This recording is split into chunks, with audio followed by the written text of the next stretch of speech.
Hello everyone, I am Preeti. Welcome to my YouTube channel English Way. Today we will discuss about future continuous tense in detail. Firstly, we will discuss about its identity. After that, formation of sentences and also its helping verb. Now we will discuss future continuous tense identity. Firstly, means that अगर Hindi sentences given है हमारे future continuous tense के, तो हम उनको कैसे पहचानेंगे। जिन हिंदी वाक्यों के अंत में रहा होगा, रही होगी, रहे होंगे आदि शब्दों का प्रयोग होता है, वो सभी वाक्य हमारे फ्यूचर कॉन्टिन्यूस टेंस के होते हैं। In other word we can say that जिन हिंदी वाक्यों में मैन वर्ब यानी मुख्य क्रिया के साथ रहा होगा, रही होगी, रहे होंगे आदि शब्दों का प्रयोग होता है, वो सभी वाक्य हमारे फ्यूचर कॉन्टिन्यूस टेंस के होते हैं।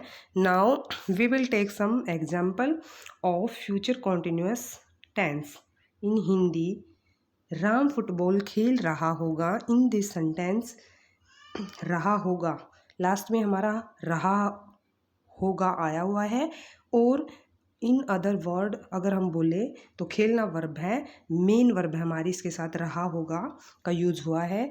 नेक्स्ट सेंटेंस बच्चे गाना गा रहे होंगे, लास्ट में रहे होंगे आया है, तो ये सेंटेंस भी हमारा फ्यूचर कॉन्टिन्यूस टेंस का है। चिड़िया चहचहा रही होगी, इसमें भी हमारा लास्ट में रही होगी आया हुआ है, तो ये तीनों सेंटेंसेस हमारे फ्यूचर कॉन्टिन्यूस टेंस के हैं। अगर हमारे इंग्लिश सेंटेंसेस गिवन है तो उनको कैसे पहचानेंगे। हमारी जो फॉर्मेशन होगी सेंटेंसेस की वो क्या होगी, सिंपल या अफर्मेटिव सेंटेंस। सिंपल या अफर्मेटिव सेंटेंस जो होगा उसमें हमारी फॉर्मेशन क्या होगी। फर्स्टली सब्जेक्ट विल बी या shall be, after that verb first form plus ING, after that object. Will be और शैल बी हमारी फ्यूचर कॉन्टिन्यूस टेंस की हेल्पिंग वर्ब्स हैं। Now we take a Hindi example. वह प्रश्न हल कर रहा होगा। वह प्रश्न हल कर रहा होगा, इन सेंटेंस में वह हमारा सब्जेक्ट, प्रश्न ऑब्जेक्ट, हल कर रहा होगा हमारी verb. Now we translate it according to our formation. Firstly subject, subject वह के लिए हम करेंगे यूज़ ही का। रहा होगा मीन्स दैट हमारा मेल है, तो we use he for male and she use for female. After that we use shall be और विल बी में से एक का यूज करेंगे अकॉर्डिंग टू आवर सब्जेक्ट, तो we use will be with he. After that verb first form plus ING, verb है हमारा हल करना, तो हल करने के लिए यूज करेंगे हम शोल का, आईएनजी का यूज करेंगे तो आई हमारा हट जाएगा, आईएनजी लग जाएगा, solving. After that we use object, object is person means that sum, तो he will be solving the some.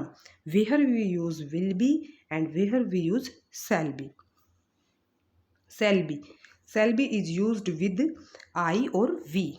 Will be हमारा आई और वी को छोड़ के जो भी सब आएंगे उनके साथ हम विल बी का यूज करेंगे, जैसे he, she, it, any, name, singular, plural number जो भी है। अगर आई और वी के अलावा कुछ भी हमारा एज ए सब्जेक्ट आता है तो हम विल बी का यूज करेंगे।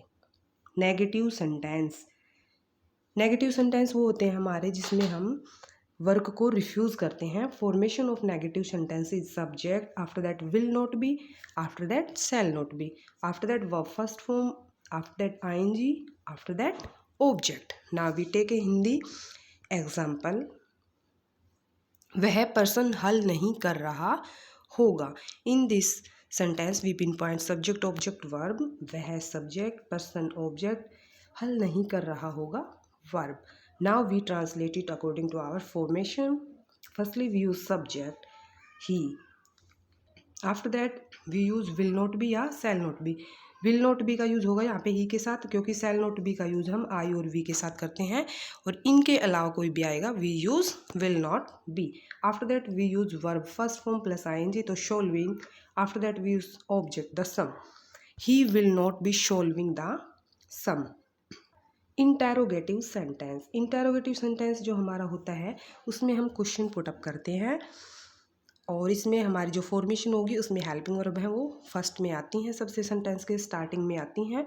तो फर्स्टली विल या shall, formation of interrogative sentence, will और shall, after that subject, after that be, after that verb first form with ing, after that object, after that question mark. Now we take a Hindi example. Hindi example is क्या वह person हल कर रहा होगा। In this sentence we pinpoint subject object verb, वह subject, person, object, हल कर रहा होगा verb. Now we translate it according to our formation.